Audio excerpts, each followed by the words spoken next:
Ada bungkusan kain putih, cuma udah kusam. Kain putihnya itu dibuka, kain putihnya itu di dalamnya ada ayam, udah gepeng. Gepeng. Wah, baunya minta ampun, Kang. Oh, udah bau Pas banget. dibuka dalamnya itu isinya, wah, bikin kaget, Sang.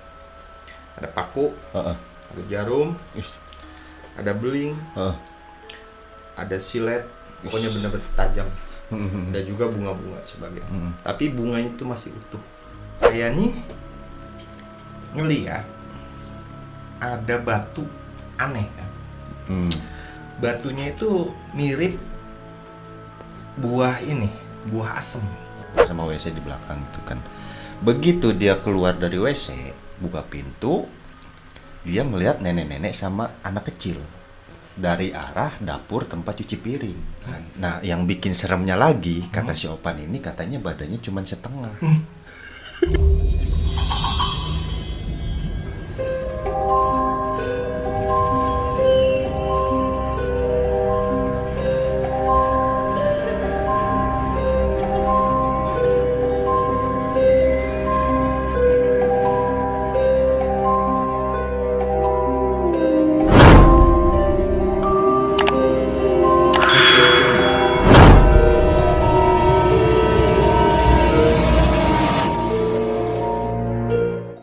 Assalamualaikum warahmatullahi wabarakatuh. Selamat malam teman malam. Balik lagi di channel Misteri Malam. Nah, di kali ini gua nggak sendiri nih. Sekarang gua ditemenin sama Om Jaki. Nah, gimana kabar Om? Alhamdulillah sehat. Ini lama ya nggak ketemu ya? Iya, udah lama banget itu. Ini lagi sibuk apa nih sekarang? Kalau sekarang sih lagi ada sedikit kerjaan gitu ya di rumah, jadi nggak bisa kemana-mana gitu. Ya, jadi kita tuh tim Misteri Malam tuh bukannya nggak mau bikin konten ya, cuman emang kita lagi ada kesibukan masing-masing gitu ya, malum lah urusan perut gitu kan. Nah, di malam kali ini kita udah ada kiriman lagi cerita dari siapa? Opan ya? Ya dari Opan. Terus nanti Om Jaki juga ada cerita tentang apa tuh? Ya, pokoknya tentang pengalaman misteri. Oke. Nah, jadi si Opan ini sebenarnya dia ngirimin seperti biasa dia ngirimin rekaman suara, tapi dalam bahasa Jawa. Daripada lu semua kagak ngerti, nanti gua narasiin aja gitu kan. Nah, buat sekarang mending lu tekan dulu tombol subscribe gitu, biar kita semangat gitu. Jangan lupa follow juga sosial media kita. Ada di channel lagi, ada di IG Misteri Malam 2021. Nah, buat saat ini kita baru ada IG aja ya. Dan buat lu yang pengen jadi narasumber di channel kita, lu bisa kontak IG-nya Misteri Malam atau lu kirim email di bawah gitu. Di subjeknya lu kasih judul narasumber Misteri Malam gitu kan. Takutnya bentrok sama email yang lain gitu. Nah, terus Bang, gua nggak bisa datang gitu, nggak bisa jadi narasumber, tapi gue punya cerita. Ya lu kirimin aja rekaman suara lu atau tulisan lu gitu. Nanti kita narasiin seperti biasa. Oke. Lebih enaknya mau datang gitu. Iya. Lebih enak gitu, lebih enak di sini kita ngobrol bareng, ngopi bareng tuh ada gorengan. Lebih enak. Yaudah, langsung aja kita mulai kontennya.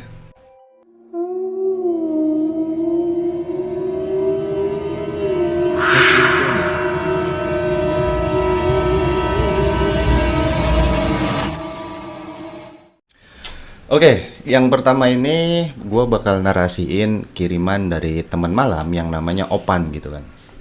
Jadi gini Om. Gimana? Jadi si Opan ini dulu dia punya warnet, gitu kan.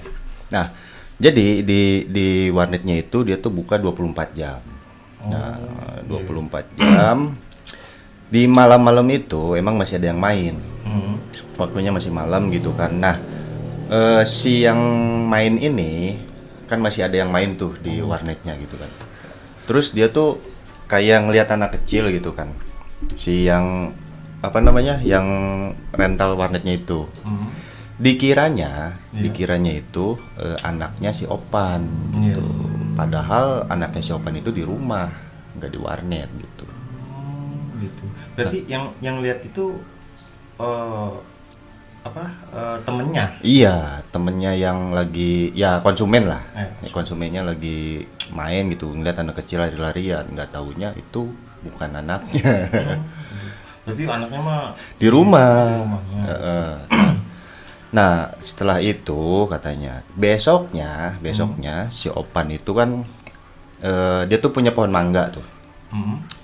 Dia punya pohon mangga, katanya dia tuh sorenya itu dia ngambilin mangganya. Apa ya istilahnya kalau kata bahasa Sunda mengunduh lah, ngunduh.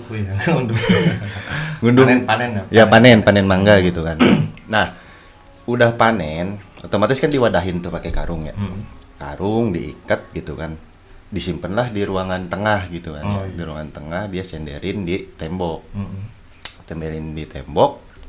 Sekitar jam berapa dia bilang ya? Sekitar jam 10-an lah ya. Masih sore berarti ya? Iya, masih sore, jam 10, jam 9-an kata dia tuh. Lagi dia asik-asik nonton TV, tiba-tiba si mangga yang dalam karung itu kayak ada yang lempar. Jebret gitu. Gebrak gitu. Iya. Sampai-sampai iketan karungnya itu kelepas. Gitu. Ngeri juga, siapa yang ngebanting gitu ya? Yang mangga sekarung gitu kan? Iya. Siapa yang mangganya tuh dia diikat rapi lah, nggak kenceng logikanya ya. Jadi mangganya itu udah diikat dalam karung. Logikanya itu kalaupun dia jatuh gini doang, ya paling cuman ya ngegubrak dikit doang kan. Tapi itu kayak dibanting. Gitu, iya. Dibanting aja gitu. Nah, juga ya. Setelah dicek, ya nggak ada siapa-siapa, dia tuh cuman sendiri di rumah. Yang banting nih nggak ada, cuman sendiri gitu. Begitu dibanting, ya langsung kelepas talinya gitu. Kayaknya sih dia ngunduh mangganya nggak nawarin orang di situ. Gitu. Aduh, makanya nih sobat malam, kalau misalkan ini ya nawarin juga gitu ya. Gitu. Takutnya kayak si Opan ya. Saya nih gorengan dulu. Ngeri juga tuh. Terus kan ada lagi nggak ceritanya sih? Ada lagi. Gini Om, dia tuh masih ada ceritanya gitu kan. Setelah kejadian si mangga yang kedorong itu, otomatis kan dia ngeri juga kan. Dia tidur tengah malam, nggak tahu jam berapa dia ngebilang nih. Dia tuh bangun ke WC. Nah, si Opan nih. Ya, si Opannya ini ke WC gitu kan. Nah, WC-nya itu kan ada di dapur nih. Dapur. Jadi posisinya ini WC, ini dapur lah ya. Ya umumnya rumah lah, dapur sama WC di belakang gitu kan. Begitu dia keluar dari WC, buka pintu, dia melihat nenek-nenek sama anak kecil dari arah dapur tempat cuci piring. Gitu. Nah, yang bikin aneh, dia juga nggak kenal itu nenek-nenek sama anak kecil itu siapa. Oh, berarti bukan orang rumah tersebut bukan. Gitu ya? Nah, bukan saudaranya atau neneknya gimana? Iya, bukan. Nah, yang bikin seremnya lagi, kata si Opan ini katanya badannya cuma setengah. Gila. Kan serem ya. Jadi badan ke atas tuh normal gitu kan. Iya. Ke bawah itu udah kayak gimana sih? Ngebayang hilang aja gitu. Kayak ngelayang aja gitu. Berarti separuh badan yang kelihatan. Ke bawahnya tuh ya hilang aja. Wah, nggak kebayang bukan kalau saya yang lihat tuh langsung lari saya. Iya. Nah, ya udah segitu aja sih kiriman dari Sopan. Nah, sekarang kalau Om Jaki ada cerita nggak? Ada yang ngirim atau Om Jaki sendiri malah yang ngalamin? Ada nih. Ada. Ini mah kayak gimana? Tadi dulu.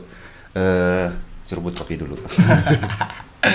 Ada tuh Kang cerita dulu. Cerita sendiri gitu ya. Jadi dulu kan saya waktu masih di pesantren tuh, di daerah Cirebon. Tahunnya ingat gak tahun? Dulu saya tahun 99 itu. Anjir. Berarti udah lama banget. Tua banget berarti. Udah tua banget. Oke, lanjut. Berarti 20 tahun lebih yang lalu itu. Iya, benar. Nah, saya dulu pesantren di Babakan Ciwaringin dulu. Nah, di Babakan Ciwaringin kan ada sungai namanya itu Kali Ciwaringin. Nah, saya sama teman-teman saya tuh ceritanya mau ngeliwet gitu kan. Oh, iya. Kan santri kan biasanya suka ada yang ada dapat kiriman apa gitu ya. Nah, biasanya suka ini. Nah ini ya, saya nih sama kawan-kawan nih ngeliwat di pas sungai ini, sungai Ciwaringin ya. Kalau sungai Ciwaringin kan kalau kalau nggak banjir kan enak gitu kan. Berarti ini di luar komplek pesantren ya? Di luar. Di luar komplek pesantren. Setelah itu kita lagi pada ngeliwat tuh malam. Nah saya sama teman-teman yang lain nih ngobrol sambil ngopi gitu kan. Lagi asik-asiknya ngobrol nih, tiba-tiba ada yang ngelempar gitu kan. Apa sih namanya, nimpuk gitu. Ada yang nimpuk. Pakai? Nggak tahu, cuma seperti apa sih ya, kayak suaranya sih kayak nimpuk pakai batu juga gitu. Soalnya kan di situ kan di Kali Ciwaringin kan batu-batu semua kan. Kalau nggak banjir tuh kelihatan semua, enak lah buat nongkrong. Batu koral ya, batu kecil ya? Batu kali. Oh, batu kali. Batu kali, batu gunung gitu. Nah, berpetak gitu kan. Nah, kami nih kaget kan. Yuh, tadi suara apa ya? Kayak ada yang lempar gitu. Iya. Nah, kita cari tuh yang apa, arah lemparannya itu. Nggak ada siapa-siapa kan. Nah, kita nyari juga ke arah yang dilemparinya gitu. Ya. Nah, pas nyari itu nggak ada apa-apa sih. Nggak ada apa-apa, cuma saya nih ngelihat ada batu aneh kan. Batunya itu mirip buah ini, buah asem. Oh, jadi buah asem. Ya layaknya asem aja gitu, tapi Iya. batu. Iya, berbentuk asem, cuma batu gitu. Akhirnya saya ambil kan. Wih, ini apa nih? Batu cuma berbentuk asem gitu. Wah, itu batu ini katanya, batu mustika katanya gitu. Saya nggak ngerti dulu ya. Kata Teman saya nih. Oh, yang barengan itu, bareng itu. ngeriwat. Dari mana? Dari sini kata saya. Nah, pas kita ketok-ketok itu, ketok-ketok itu bener batu, nggak pecah gitu. Dipukul pakai palu atau apa segala macam. Nah, cuma nih saya bingung, yang lemparnya itu siapa gitu. Nggak ada siapa-siapa gitu di sekeliling itu. Cuma kita yang liwat aja gitu. Nah, terus Kang, setelah saya udah keluar nih dari pesantren, saya kan dibawa kan ya. Batu itu saya dibawa pulang. Nah, terus kalau zaman dulu sih saya suka gitu ngumpulin benda-benda ya, gitu kan. Ya intinya benda-benda ya mustika lah ya. Iya, benda-benda apa sih namanya? Keramat. Ya kayak gitulah. Benda-benda kayak gitu. Saya Benda goib ya gitulah pokoknya. Nah, terus saya ini punya banyak kan, saya kumpulin gitu kan. Nah, biasanya saya urus gitu kan, kasih minyak wangi gitu, kasih bau-bauan. Ah, pada suatu malam ceritanya, saya ini nggak keluar malam gitu kan. Biasanya saya kan nongkrong. Nah, cuman nih dari sore saya tidur. Nah, pas sekitar jam 2-an, ibu saya tuh bangunin saya. Cak, bangun. Kaget kan. Loh, ada apa, Ma? Nih katanya, kamu punya apa? Nah, saya baru bangun tidur ditanya punya apa gitu ya. Bingung juga ya. Nyawa aja belum ngumpul ya. Iya. Punya apa-apanya? Ya barangkali katanya kamu punya barang apa gitu kan. Soalnya katanya kakak kamu tuh kayak orang kerasukan. Nah, cobalah saya lihat dulu. Akhirnya saya ke situ, kamar kakak saya yang perempuan. Pas dilihat tuh, waduh, iya, ini mah bukan pribadinya gitu kan. Iya. Nah, ini saya balik lagi ke kamar kan. Balik lagi ke kamar, terus saya nyari petunjuk. Nah, di dalam nyari petunjuk itu, saya kan merem kan. Ada nih sosok keluar, perempuan. Sosoknya itu perempuan keluar, dia bilang gini, makanya ya, kok saya nggak dipegang sama sekali katanya. Dia bilang gitu. Oh, kata saya, oh iya.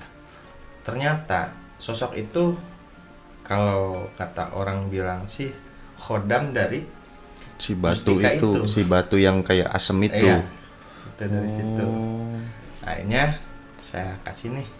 Saya lupa itu Kang, kebetulan waktu sore Jumatnya itu hari Kamis malam Jumat. Saya lupa ngasih minyak wangi. Biasanya kan saya kan rutin gitu. Oh, emang biasanya rutin itu emang inisiatif atau ada yang ngasih tahu harus dikasih? Awalnya ada yang ngasih tahu. Ya khodam itunya sendiri. Aduh, saya gali. Ternyata khodam itu sosoknya cewek, ya, sosoknya perempuan. Terus dia minta diurus.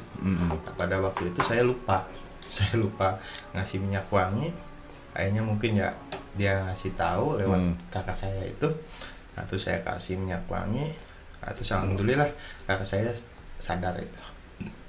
Malam itu juga. Jadi gara-gara Om Jaki itu lupa ngolesin minyak wangi, efeknya ke kakak itu ya. Jadi kayak orang kesurupan gitu ya. Cuma mama ngasih tahu dulu, wah kayaknya ngejakin. Soalnya dulu saya suka banget itu ngumpulin barang-barang klinik. Oh, intinya kalau dulu emang suka ke ilmu kebatinan lah ya. Ya, seperti itu. Suka ngulik gitu. Nah, terus nasib batunya itu gimana sekarang? Kalau batunya itu dulu pernah kan. Dulu ada pedagang, salah satu pedagang, orang satu kampung juga. Ya, dia tahu dari teman saya itu. Jadi info bibir ke bibir lah ya. Bahwasanya saya ini punya batu yang berbentuk asem tiga benjolan. Ya persis asem gitu ya. Kan asem kan ada yang 4, ada yang 3, ada yang 2 gitu kan. Nah ini 3. Nah setelah tahu si pedagang ini datang ke saya. Ya, Jak, itu batu mau dimahar nggak? Waktu saya tuh jangan punya saya. Ya nggak apa-apa. Ya, kalau mau dimahar, nanti saya mahar. Waktu itu ditawar itu tahun 2000-an ya, tahun 99 2000-an. Iya. Dari 99 mau ke 2000. Kalau nggak salah masih Krismon. Oh iya benar, peralihan itu ya. Itu ditawar seharga 500.000 kan. 500 itu kalau sekarang ya sekitar 5 jutaan lah ya. Kurang lebih segitu. Kurang lebih segitu ya. Sekitar 5 jutaan kalau sekarang. Cuma saya nggak mau gitu kan. Soalnya ini barang, ini batu. Saya nemu dengan tangan saya sendiri gitu. Malah kayak dikasih aja gitu ya. Iya. Soalnya kan bukan hasil nyari, bukan hasil ya tapak segala macam. Dia datang sendiri gitu. Datang sendiri, kita lagi ngeliwat, ada yang lempar, pas dicari ya itu batu itu. Batu itu ya. Nah terus setelah itu kan nggak jadi tuh dimaharin, dipinjam sama temen gitu. Temen ini punya masalah tentang jodoh gitu. Dan dia percaya ke batu itu. Percaya ke batu. Datang saya, Jak, pinjem dong itunya, batu mustikanya. Ya kalau pinjem sih silakan aja gitu. Nah, tapi tolong dirawat gitu. Iya. Nah setelah itu dibawa nih sama temen saya. Udah lama gitu. Setelah beberapa tahun saya ini mimpi didatengin, kok saya dibuang. Saya itu apa gitu ya, saya ingat tuh ke batu itu. Akhirnya saya ngedatengin tuh teman saya. Kan batu yang dulu Akang pinjam mana? Wah katanya nggak tahu kemana gitu. Om Jaki ingatnya itu gara-gara diingetin sama si Hodamnya ini. Iya, sama sosok perempuan yang itu. Nah terus saya tanya, bilangnya nggak tahu, katanya hilang. Nah hilangnya di mana? Ya nggak tahu, orang namanya hilang. Oh ya sudah lah, kalau misalkan emang hilang gitu ya, ya udahlah ikhlas gitu ya. Nah, terus itu kan 1 tahun kemudian itu teman saya tuh jadi stres kan, sampai sekarang. Yang ngilangin batu itu, efeknya ya. Efeknya. Kalau menurut Ya mungkin sih efek dari situ juga, nggak tahu dari mana gitu. Ya tapi sekarang dia itu setelah 1 tahun tuh dia ya nggak waras gitu. Oh, sampai sekarang. Kasihan gitu saya juga. Ya mungkin itu ya dia juga ya ngejalanin ilmu kebatinan tanpa guru, nggak tahu. Dia juga kan ini mendalami kebatinan, cuma dia tanpa guru gitu.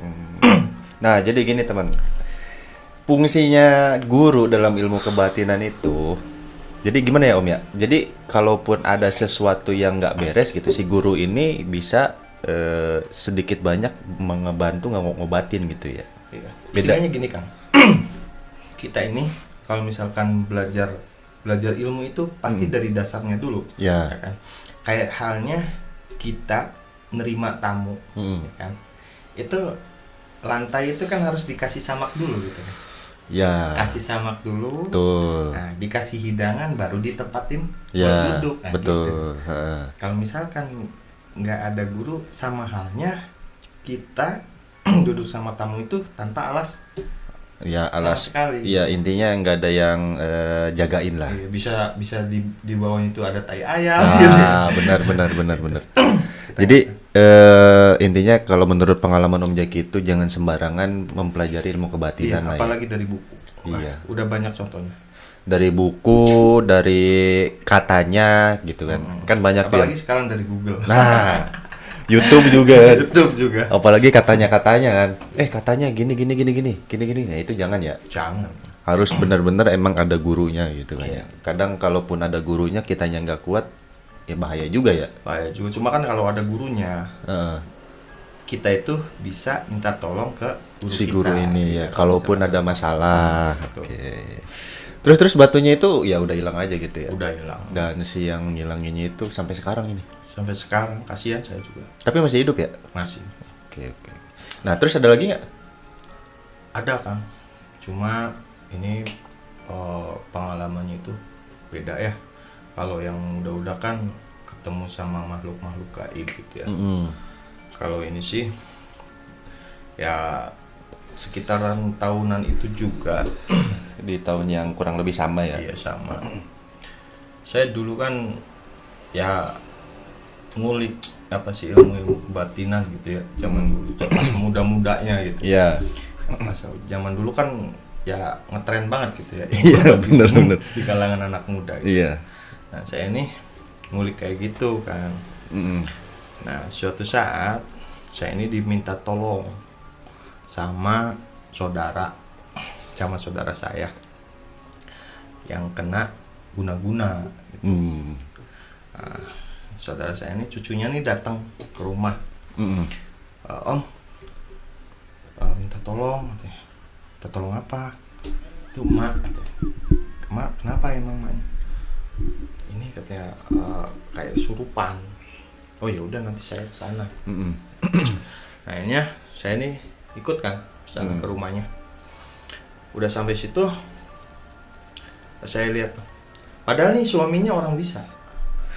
Ngerti lah ya. Orang ngerti lah. Ikut ngedalemin gitu. Iya, ngedalemin kebatinan juga. Udah kakek. Ya mungkin ya ilmunya udah tinggi gitu. Tinggi banget ya. Nah, cuma saya kan izin dulu Pak. Bapak kan bisa. Udah katanya. Bapak serahin ke kamu. Akhirnya saya minta izin ke suaminya ini. Saya masuk. Nah, saya lihat tuh beda gitu, bukan kesurupan biasa. Ternyata yang saya lihat itu penyakitnya itu dibikin sama orang juga gitu. Oh berarti kiriman. Oke. Nah, akhirnya saya keluar lagi ngobrol nih sama bapak itu. Pak, kali ini kayaknya bukan apa medis sendiri. Oh iya sendiri, apa. tapi ini ada kiriman. Ya udah katanya saya serahin ke kamu, kata bapak itu. Ya, saya masuk lagi, terus saya nanya nih ke yang kena guna-gunain. Ini siapa? Oh berarti kondisinya lagi kesurupan itu? Iya, saya komunikasi, cuma komunikasi secara nyata itu. Saya tanya, ini siapa? kenapa mau tahu? Ya saya mau tahu, saya kasihan kan sama orang ini. Ini kan saudara saya. Jangan sampai kenapa-napa dengan saudara saya gitu kan. Saya mau tahu ini siapa. Akhirnya dia jawab, kalau saya katanya dari Kuningan. Dia seorang sinden kan. Dia ngaku seorang sinden dari Kuningan. Nah udah gitu, saya tanya lagi. Saya lihat itu sosoknya ada 3 di dalam satu tubuh. Ya, dalam satu tubuh itu ada 3 sosok. Kemudian saya tanya lagi, yang satunya siapa nih? Apa? Katanya mau tahu. Kata dia tuh. Ya, saya mau tahu tuh, berhak gitu. Saya mau tahu. Soalnya ini tubuh saudara saya. Ya, kata dia tuh, ya saya mah katanya ikut aja karena dia mau ke situ, ya saya ikut daripada saya nggak punya tempat. Iya. Nah, terus yang satu lagi nih kan, ada satu sosok lagi. Wah, sosoknya itu bener-bener kalau yang saya lihat itu bener-bener ganas banget. Nah, terus saya tanya lagi. Nah, terus ternyata sosok ini sosok yang bener-bener dikirim dari orang yang punya tujuan itu. Yang satunya tuh, kalau yang saya lihat mah badannya gemuk, kepalanya pelontos, pakai ikat kepala, dia warna merah. Nah terus di sininya tuh ada batu. Bentar, itu sosok yang ngirimnya atau sosok yang masuk ke situnya? Sosok yang ada di situnya. Yang masuk ke si nenek ini. Terus? Nah udah gitu saya tanya kan, ini dari mana? Pokoknya saya kesini, saya mau ngejemput orang ini. Ya nggak bisa, saya. Ini salah apa? Ya, pokoknya saya ditugasin buat ngejemput orang ini. Jadi gini kan, tujuannya itu ke suaminya. Cuma karena suaminya itu orang bisa. Nah, akhirnya si makhluk ini dia masuk ke istrinya. Karena si suaminya ini justru punya hodam sendiri kayaknya ya. Iya. Nah, udah gitu, udah saya tanya, kamu diamnya di mana? Terus dia jawab, saya diamnya itu di tanaman bambu kuning. Nah ini saya tanya, saya cari tuh bambu kuningnya, itu juga. Nah, saya ngajak cucunya, terus sama teman saya gitu, nyari nih. Kebetulan saya ingat tuh tanaman bambu itu adanya di pekarangan kakek saya, bambu kuning itu. Nah ini saya ke situ, ke pekarangan kakek saya. Bukan di rumahnya si nenek ini, bukan? Bukan. Oke. Nah, pas itu udah sampai di tempat tanaman bambu kuning itu. Saya cari tahu ternyata bukan di situ kan. Nggak ada. Oke. Nah, saya kira bohong nih orangnya. Saya balik lagi. Akhirnya saya ngeluarin sementara makhluk-makhluk itu ya dari tubuh si nenek ini. Alhamdulillah tuh malam itu sembuh kan. Itu tidur nyenyak nih si nenek nih. Keluar terus saya ngobrol sama suaminya. Kata saya tuh, Pak, ini mah saya nggak bisa sendirian. Saya harus bawa temen gitu kan. Soalnya kan ada tuh temen satu perguruan saya gitu kan, 3 orang lagi. Nah, ini besoknya minta bantuan. Ya, saya ngomong ke teman saya, minta tolong lah gitu kan, buat apa, ngobatin saudara saya tuh kena kayak gitu, hal-hal apa, guna-guna gitu ya, orang Osing ini. Ya masuknya udah santet lah ini mah ya. Iya mungkin bisa jadi santet itu. Udah gitu, malamnya nih kami berangkat berempat. Nah udah gitu. Kalau saya sih diem kan. Soalnya saya paling muda. Oh dari si rekan ini Om Jaki paling muda. Iya. Pada saat itu. Pada saat itu saya paling muda. Oke terus. Udah gitu teman saya yang bertiga nih ngobatin ya. Ngobatin nenek itu. Nah ternyata Kang, Yang ditunjukin yang makhluk yang ketiga tadi itu, bambu kuning itu ternyata nggak jauh, ada di belakang rumah nenek itu. Ternyata emang ada di situ aja. Ada di belakang. Itu pohonnya tuh nggak tinggi, paling segini, masih segini, masih kecil. Oh, berarti kayak bambu kuning yang baru numbuh aja ya, tunas Iya, gitu ya. betul. Dulunya nggak ada katanya. Ini saya katanya nggak ngerasa nanam bambu itu. Nggak ngeh. Itu tahu tuh gara-gara itu ada tanaman bambu kuning di belakang rumahnya itu. Oh, jadi istilahnya kan hari ini nih lagi diobatin. Kemarinnya itu malah nggak tahu ada pohon bambu di situ ya? Nggak ada.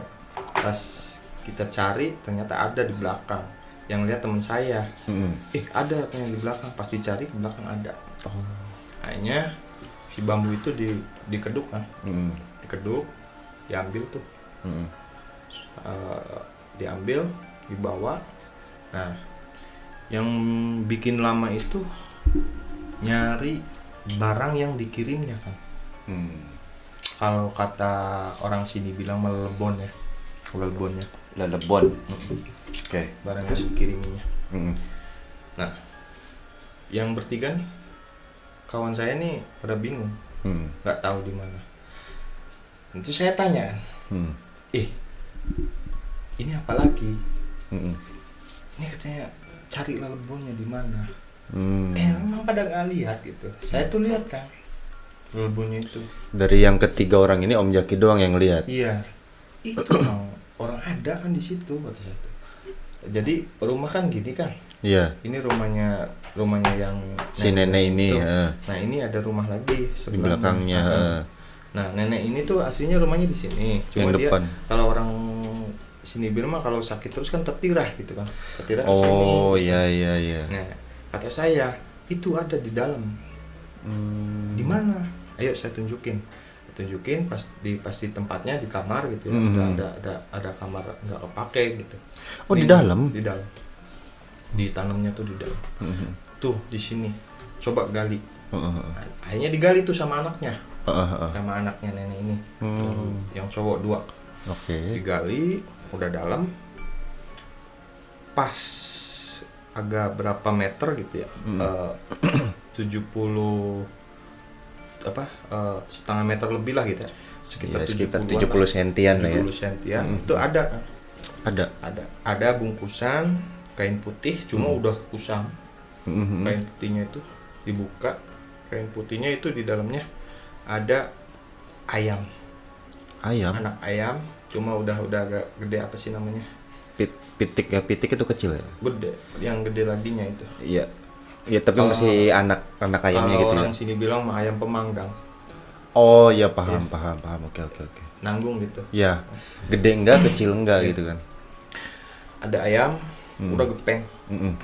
Gepeng. Wah, baunya minta ampun, Kang.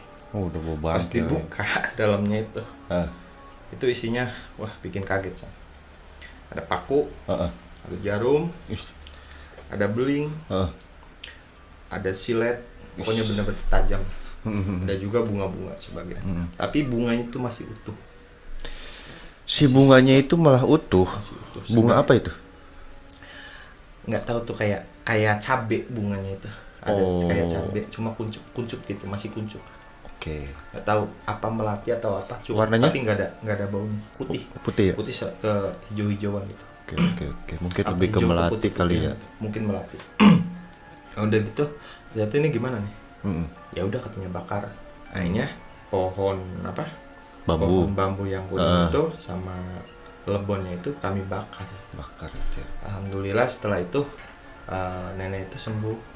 Setelah sekitar 2 mingguan nenek itu udah normal lagi. Cuma saya pernah bilang ke keluarganya, kata saya tuh kalau misalkan udah sembuh tolong untuk dalamannya itu bagian medis gitu. Oh, berarti istilahnya ini kan si barang ini ngepek ke badannya ya, jadi sakit gitu kan.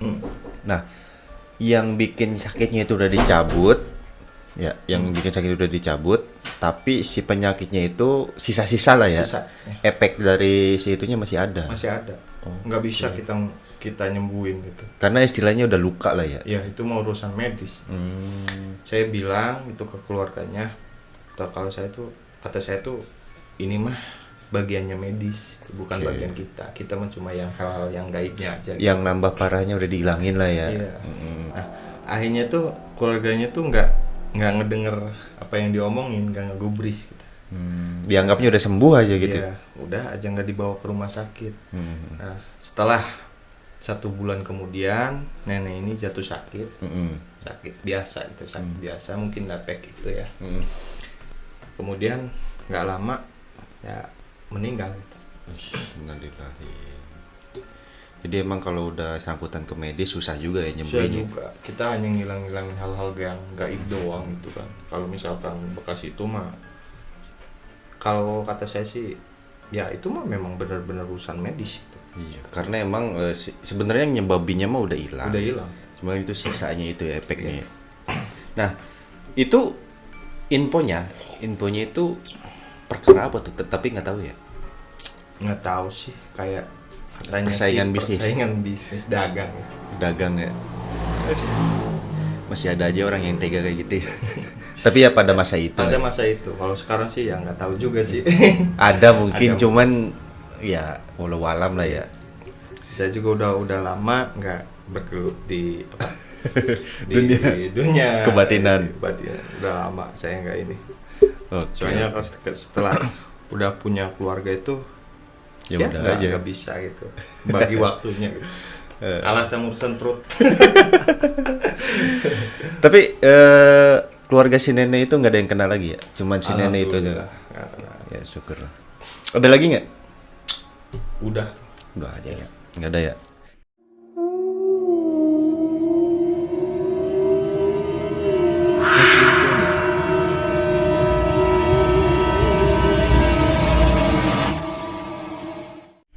Oke teman, mungkin segini dulu video kita kali ini, dan mungkin ada di video-video berikutnya ada narasumber ya. Cuman buat sekarang kondisinya emang tim misteri malam itu lagi kesebar dulu lah, lagi istilahnya lagi ada kesibukan gitu kan ya. Mohon maaf jadi upload kita agak telat-telatan. Ya Om Jeki ya. Ya urusannya itu ya tadi yang saya bilang, urusan perut. Karena ya sebenarnya kita bukan nggak ngarepin sih, cuman ya emang buat saat ini misteri malam itu kan masih belum ada penghasilannya gitu, jadi ya kita masih ngejar dari lain dulu gitu ya, mohon dimaklum lah ya. Apalagi pandemi gini gitu kan. Nah ya udah segini aja konten kita kali ini ya. Dan buat lu yang punya cerita, pengen cerita di sini ya kontak aja IG-nya Misteri Malam. Terus kalau misalnya nggak bisa datang ke sini ya, lu kirimin aja rekaman suaranya atau lu ketik aja ceritanya. Kalau yang saya saranin sih datang aja ke sini kan. Wah iya, sambil nongkrong. Iya. Ada gorengan nih. biar lebih akrab gitu kan. Nanti ya kita ngobrol bareng gitu kan, lebih enak kayak gini kan daripada kita narasiin gitu. Ya udah, berapa kali ngomong ya udah tuh. Jadi segini aja konten kita kali ini, dan jangan lupa subscribe, like bila lu suka, sebarin dan share ke teman-teman lu gitu kan, biar kita semangat lagi nyari narasumber gitu kan. Oke, konten kita kali ini buat CHT edisi keberapa ini nggak tahu, gue lupa. Selesai sampai di sini, gua Guntur, saya Jaki. Pamit dan jangan keluar malam sendirian. Wassalamualaikum warahmatullahi wabarakatuh. Sponsor.